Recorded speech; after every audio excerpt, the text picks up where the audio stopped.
ഇപ്പോൾ IMD ഡയറക്ടറായ Nita K Gopal കൂടെ നമ്മോടൊപ്പം ചേരുന്നുണ്ട്. ശ്രീമതി നിത, ഈ സംസ്ഥാനത്ത് ഇപ്പോൾ അലേർട്ടുകളൊന്നും പ്രഖ്യാപിച്ചിട്ടില്ല എങ്കിൽ പോലും ചൊവ്വാഴ്ച വരെ നേരിയതോ അല്ലെങ്കിൽ ഇടത്തരമോ ആയ മഴ ലഭിച്ചേക്കാമെന്നാണ് ഇപ്പോൾ വരുന്ന മുന്നറിയിപ്പിൽ പറയുന്നത്.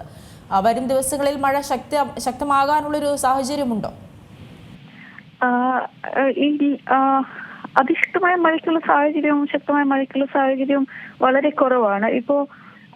ഇന്നലെ വരെ ബംഗാൾ ഉൾക്കടലിൽ ശ്രീലങ്കയ്ക്ക് തൊട്ടടുത്തായിട്ട് സ്ഥിതി ചെയ്തിരുന്ന ഒരു ഡിപ്രഷൻ, അതിതീവ്ര ന്യൂനമർദ്ദം ഉണ്ടായിരുന്നു. അത് ഇന്നലെ ഉച്ചയ്ക്ക് ശേഷം ശ്രീലങ്കയിൽ മുല്ലത്തീവിനടുത്ത് അത് ക്രോസ് ചെയ്ത് പിന്നെ വീണ്ടും കടലിൽ തെക്കൻ തമിഴ്നാട് തീരത്തോട് ചേർന്ന് സ്ഥിതി ചെയ്യായിരുന്നു. അപ്പൊ ഇന്ന് രാവിലെയോടുകൂടി അത് ദുർബലമായി. അപ്പൊ അതിന്റെ ബാക്കിയായി ഒരു ചക്രവാത ചുഴി നിലനിൽക്കുന്നുണ്ട്. അപ്പൊ ആ ചക്രവാത ചുഴി പടിഞ്ഞാറോട്ട് വീണ്ടും മൂവ് ചെയ്ത് കേരളം ക്രോസ് ചെയ്ത് പോകുന്ന സാഹചര്യത്തിൽ കുറച്ച് മഴ കൂടാനുള്ള ഒരു സാഹചര്യമുണ്ട്. അതുകൊണ്ടാണ് ഈ വരുന്ന 3 ദിവസത്തേക്ക് എല്ലാ ജില്ലകളിലും നേരിയതോ മിതമായിട്ടുള്ളോ ആയ ഒരു മഴയ്ക്ക് സാധ്യത കാണുന്നത്. പക്ഷെ അതിന്റെ ഭാഗമായിട്ട്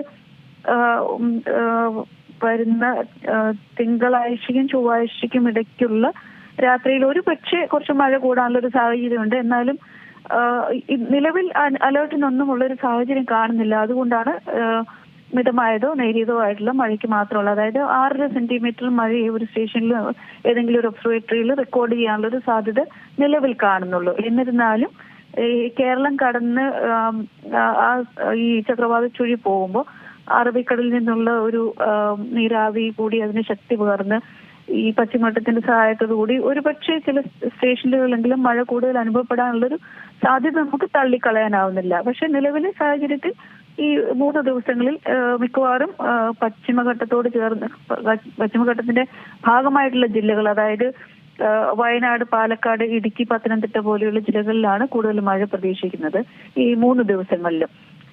എന്നിരുന്നാലും ഈ ആദ്യം ഞാൻ സൂചിപ്പിച്ച പോലെ തിങ്കൾ ചൊവ്വ ദിവസങ്ങൾക്കിടയിലുള്ള രാത്രിയിൽ ഒരു പക്ഷേ മഴ കുറച്ചുകൂടി ശക്തിപ്പെട്ടേക്കാം. എന്നിരുന്നാലും ഇന്നത്തെ ഒരു സാഹചര്യം വെച്ചിട്ട് അങ്ങനെ ഒരു ആശങ്കപ്പെടുന്ന ഒരു സാഹചര്യവുമില്ല. 1-2 സ്റ്റേഷനിലെങ്കിലും കുറച്ച് മഴയൊന്ന് കൂടുതൽ ഉണ്ടാവാം എന്നുള്ളൊരു സാധ്യത മാത്രമേ ഉള്ളൂ. അത് കഴിഞ്ഞാൽ ചൊവ്വാഴ്ചയ്ക്ക് ശേഷം മഴ വളരെ ഗണ്യമായിട്ട് കുറയും. അത് വീണ്ടും അറബിക്കടലിലേക്ക് ഇറങ്ങി പടിഞ്ഞാറേക്ക് നീങ്ങുമ്പോൾ ലക്ഷദ്വീപിൽ കുറച്ച് മഴയുണ്ടാവും.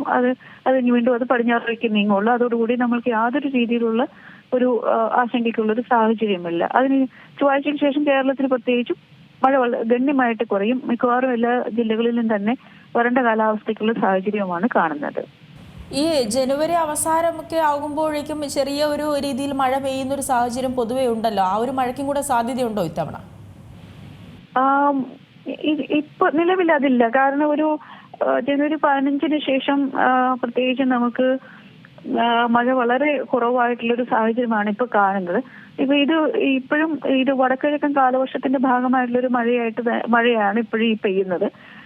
അതിനുശേഷം വടക്കിഴക്കും കാലവർഷം ഏറ്റവും ദുർബലമാവുന്ന ഒരു സാഹചര്യത്തിലേക്കാണ് പോകുന്നത്. അപ്പൊ അതുകൊണ്ട് നിലവിൽ ഇപ്പോൾ അങ്ങനെ ഒരു മഴയ്ക്കുള്ളൊരു സാഹചര്യം ഒന്നും കാണുന്നില്ല. ജനുവരി അവസാനം എന്ന് പറയുമ്പോൾ നമ്മൾ ഒരു 15 ദിവസത്തിനപ്പുറത്തേക്കാണ്. എന്നാലും മഴ കേരളത്തിന്റെ കാലാവസ്ഥാപരമായിട്ടുള്ള പ്രത്യേകതകൾ കൊണ്ടും ഒക്കെ ജനുവരി അവസാനം ഫെബ്രുവരി എന്ന് പറഞ്ഞ ഏറ്റവും മഴ കുറവുള്ള സമയവുമാണ്.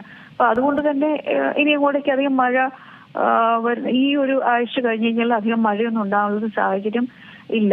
ഒറ്റപ്പെട്ട സ്ഥലങ്ങളിൽ ഏതെങ്കിലും ഒരു വളരെ ഒറ്റപ്പെട്ട സ്ഥലങ്ങളിൽ ചെറിയ മഴയൊക്കെ ഒന്ന് പെയ്തു എന്ന് പറയാം. അല്ലെങ്കിൽ നമുക്ക് വരണ്ട കാലാവസ്ഥയ്ക്കുള്ള ഒരു സാഹചര്യമാണ് ഇനി ഇങ്ങോട്ട് കാണുന്നത്. അതായത് ഇനിയിപ്പോൾ ചൂട് കൂടുമെന്ന് വേണം ഇതിൽ നിന്നും മനസ്സിലാക്കാനല്ലേ? ഇതിപ്പോ ജനുവരി 15 കഴിയുമ്പോൾ നമുക്ക് ഉത്തരായണം തുടങ്ങുകയാണ്. അപ്പം അതോടുകൂടി കുറച്ച് ഈ തെളിഞ്ഞ കാലാവസ്ഥയെല്ലാം ഒക്കെ ആയി സൂര്യൻ വടക്കോട്ടേക്കുള്ള അതിന്റെ പ്രയാണമൊക്കെ തുടങ്ങി കഴിയുമ്പം സാധാരണയായിട്ട് നമുക്ക് പ്രത്യേകിച്ച് ഫെബ്രുവരി മാസമൊക്കെ ആകുമ്പോൾ തെളിഞ്ഞ കാലാവസ്ഥയും മഴയില്ലാതിരിക്കുകയൊക്കെ ചെയ്യുമ്പോൾ നമുക്ക് ചൂട് കൂടുതലാവാനുള്ള ഒരു സാഹചര്യമാണ്. അപ്പൊ നമ്മുടെ വേനൽക്കാലം തുടങ്ങിയെന്ന് ഇപ്പൊ ജനുവരിയിൽ നമ്മുടെ സീസണിന്റെ ഒരു പ്രത്യേകത അനുസരിച്ചിട്ട് രാവിലെ കുറച്ച് തണുപ്പ് അനുഭവപ്പെടാനുള്ള ഒരു സാഹചര്യമുണ്ട്. ജനുവരിക്ക് ശേഷം ചൂട് കൂടാനുള്ള ഒരു സാഹചര്യമാണ് ഉണ്ടാവുന്നത്. പൊതുവെ നമ്മുടെ കേരളത്തിന്റെ പൊതുവെയുള്ള ഒരു കാലാവസ്ഥ എങ്ങനെയാണ്, കാലാവസ്ഥയുടെ പാറ്റേൺ എങ്ങനെയാണ്? ഫെബ്രുവരി മാസത്തിൽ തൊട്ട് നമുക്ക് ചൂട് കൂടുകയാണ്. മാർച്ച് പിന്നെ ഏപ്രിലേക്കൊക്കെ ആകുമ്പോഴത്തേക്കാണ് അത് വേനൽ കടുക്കുന്നത്.